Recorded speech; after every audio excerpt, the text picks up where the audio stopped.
I was in a show the actual show that I did there was a musical called Make Me an Offer by Wolf Mankiewicz.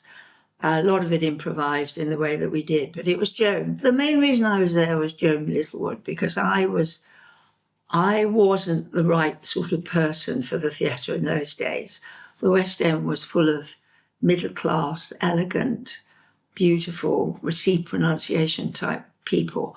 And I did go to RADA for a couple of years to try and get rid of my London accent, which I did. You see, I'm speaking a fairly normal voice, but I had a really bad accent. And I managed somehow to get an audition with Joan, because I couldn't. I did weekly rep for years on end and tatty tours, Agatha Christie plays in Upper Drodsmouth, and simply awful things. And I kept writing letters to people saying, please, will you give me an audition for such and such? And nobody was interested. But anyway, Joan consented to do an audition. So I went down to Stratford East, which is an adventure in its own, particularly in those days, because it was craze country in those days. So it was quite risky. And she was in the stalls, and I came on the stage looking presumably pretty gawky and awful, and I gave her my St. Joan. Everybody did St. Joan, and it was a speech about the bells, and I cried real tears, and I acted up a storm. And I suddenly heard somebody roaring with laughter in the stalls. And I thought, that was a bit rude. Anyway, up came this woman, and she used to wear a peaked cap. And when she wasn't very happy, she used to pull it down over her face, and it was fairly low down over her face. And she said, what are you doing, my little bird? She said, you're a clown. Why are you doing that? And it was just amazing, because she, for the first time in the history of the theatre, I think, wanted what you were. I was trying to be, for 8-9 years, a middle class, beautifully spoken, beautifully made up, not too tall. I always wore flat shoes because I was too tall. I tried to conform to that thing. What Joan did was release who you were. So people like Harry Corbett, who did Steptoe later, played Henry V, and Barbara Windsor played leading roles, and Brian Murphy, and all these weird people that were playing small parts, maids and butlers and things like that, because we didn't fit into the posh category. Suddenly Joan, and the Royal Court to be fair, but more Joan, I think, came along and said, no, I like these people. And then she gave me a part in this musical, Make Me an Offer. And a lot of it we made up as we went along. Roy Kinnear was my boyfriend, I remember, in it. And Victor Spinetti was very foremost in it. And Daniel Massey played the lead and was extremely temperamental and badly behaved. And she really ripped him off one. And one day we were doing a set change, and I said, I had a little scene with Roy. And I said, Joan, if all this is going on behind me, they're not going to listen to me, are they? And she said, darling, if you're interesting enough, they'll listen to you. If you're dull, they won't. And then one day she said, there was another scene change going on, and she said to the writer, write a song for that girl Sheila, write her a little song. So literally overnight, they wrote me this song called It's Sort of Romantic. It's sort of romantic. And I did it, and it stopped the show. And that was a huge turning point. Suddenly, when the show went into the West End, and I still stopped the show, and people kept cheering, and I did what we did at Stratford. I spoke to the audience and said, oh, do be quiet. I can't go on if you keep doing that.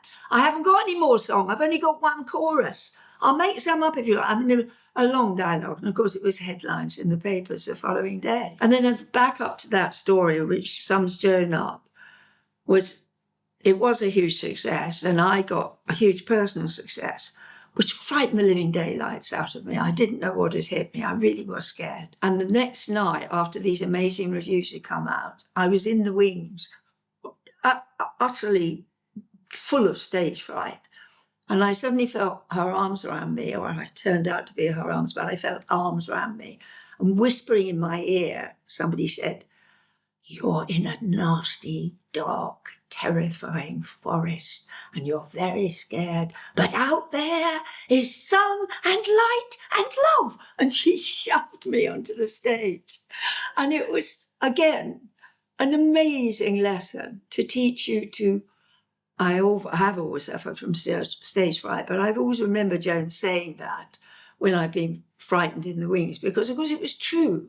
The audience do want to love you. They do want to like you. Whereas actors like me who are a bit insecure are apt to think that they're waiting to criticise you and the critics are going to tear a strip off you and you shouldn't be there, you know. But she spent a lot of time, and I remained her friend until she died, because I used to go and just sit in on rehearsals just to see her, because she was brilliant. She was utterly brilliant. And she transformed that theatre, Stratford East, into something that everybody wanted to be in and everybody wanted to go down and see. Her later shows, oh, what a lovely war. A whole Brendan Behan, amazing, Taste of Honey, all these extraordinary shows that came from her way of rehearsing, where young writers like Sheila Delaney, who was a very baby writer, but was encouraged by Joan and actually taught to write, really, would say, write me a scene for such and such, like she said, do that song. The same with Brendan Behan. She shaped him and made him behave himself. Lionel Bart, similarly. She was, and the more I talk about her, the more I think, God, she was extraordinary. She really was. And that theatre, that beautiful theatre, is Joan. Absolutely. And she was quite disciplined. I mean, if you were caught with a paper or anything in rehearsal, you'd probably get the sack, I think.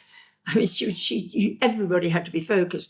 You'd be doing a scene and somebody would be cleaning up in the gallery and she'd suddenly say, Flo, what did you think of that? Did you think that worked for you, darling? Well, no, I didn't. I agree. Well, cut it.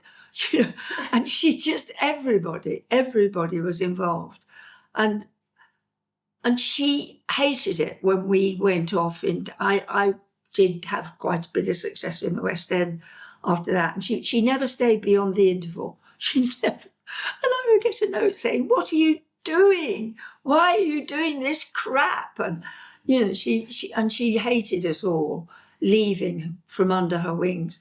At one point, when we were doing Make Me an Offer, backing onto it was the theatre with Brendan Behan doing his play, and I can't remember what it's called, Irish play.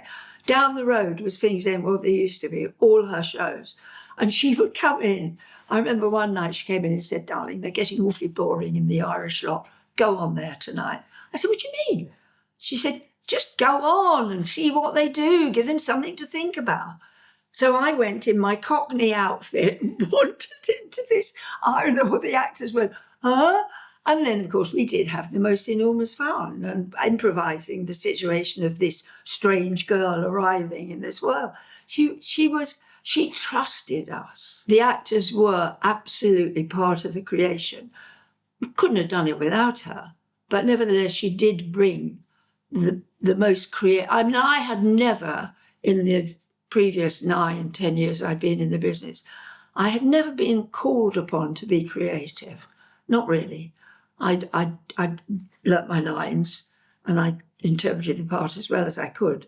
But the thing was, you stuck to the script and you behaved yourselves. Mm. But suddenly, and she did choose people that were able to do that, maybe. But I think she could have done it with anybody, actually. She could have found the creative, lively centre of anybody. And it was a genius. So that beautiful theatre must survive forever for her. And I have to say the tradition has carried on. I mean, you know, it's still got that history of being creative and multicultural and everything that theatre should be. Communication, that was the big thing with her. The audience was vital to what she was doing. We talked to them.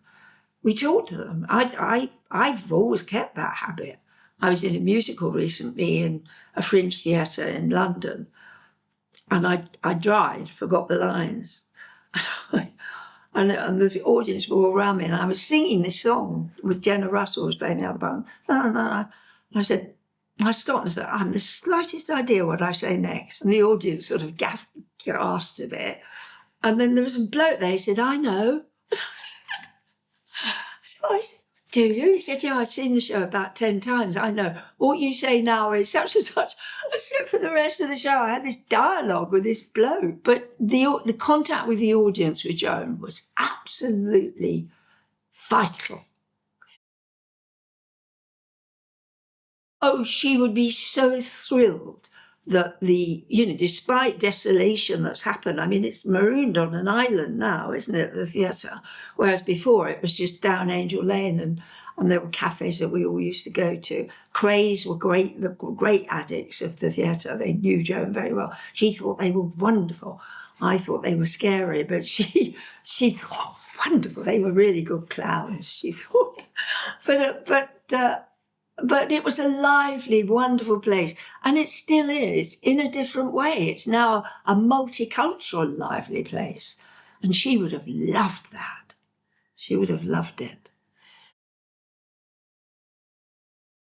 It was much less so, because we so relied on one another. She so built a company with a lot of freedom, within boundaries.